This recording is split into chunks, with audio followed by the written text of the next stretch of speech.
Khulna circuit হাউসের উদ্দেশ্যে রওনা হবে মিছিল পূর্ব সমাবেশে।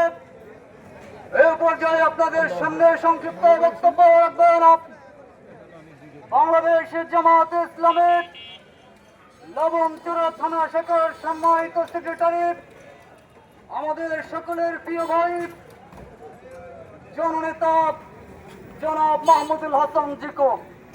বক্তব্য রাখছেন জননেতা জনাব মাহমুদুল হাসান জিকো ভাই।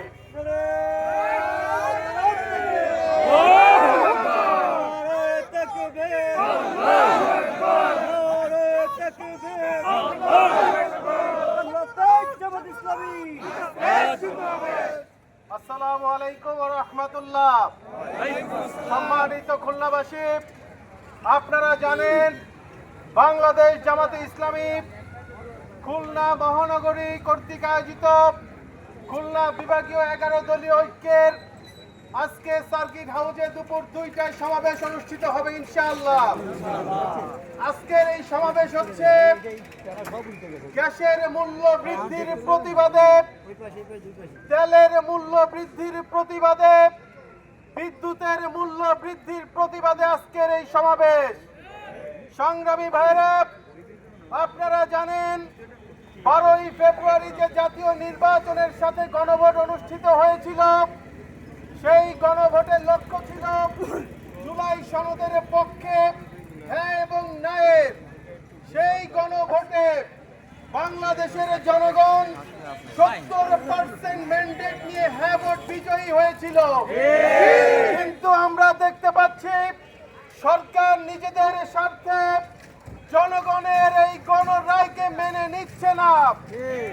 তারা জুলাই সনদ বাস্তবায়ন হোক এইটা নিয়ে তারা গড়িমসি করছে।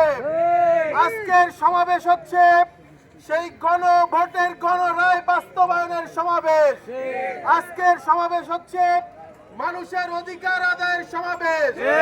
আপনারা আরো জানেন খুলনায় অনবরত চাঁদাবাজি হচ্ছে। আপনারা জানেন মানুষের নিরাপত্তা জনিত অভাবে আজকে আমরা দিন পার করছি। এমন কোন দিন নাই যেখানে খুলনার ময়দানে খুন হচ্ছে। আমরা বলতে চাই আজকের এই সমাবেশের মাধ্যমে সরকারকে বার্তা দিতে চাই, যদি জনগণের নিরাপত্তা দিতে না পারেন তাহলে শিলংয়ের যাকে দায়িত্ব দিয়েছেন তাকে পদত্যাগ করতে বাধ্য করে। খুলনা থেকে যে বিস্ফোরণ শুরু হবে সেই বিস্ফোরণ জাতীয় সংসদে আগুন লাগবে। আমরা বলতে চাই আজকের এই সমাবেশের মাধ্যমে আমরা জনগণের পক্ষে জনদুর্ভোগ লাঘবের জন্য যে পণ্য দ্রব্যের দাম বৃদ্ধি করা হয়েছে এইগুলো অতি দ্রুত কমিয়ে জনগণের মধ্যে স্বস্তি ফিরিয়ে আনুন।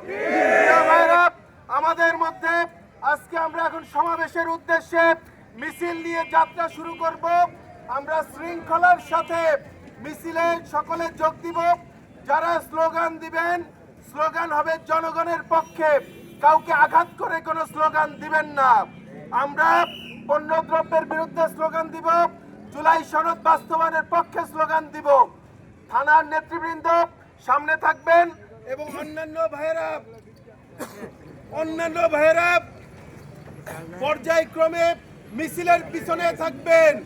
আমরা এখন সমাবেশের উদ্দেশ্যে মিছিল নিয়ে যাত্রা শুরু করব ইনশাআল্লাহ।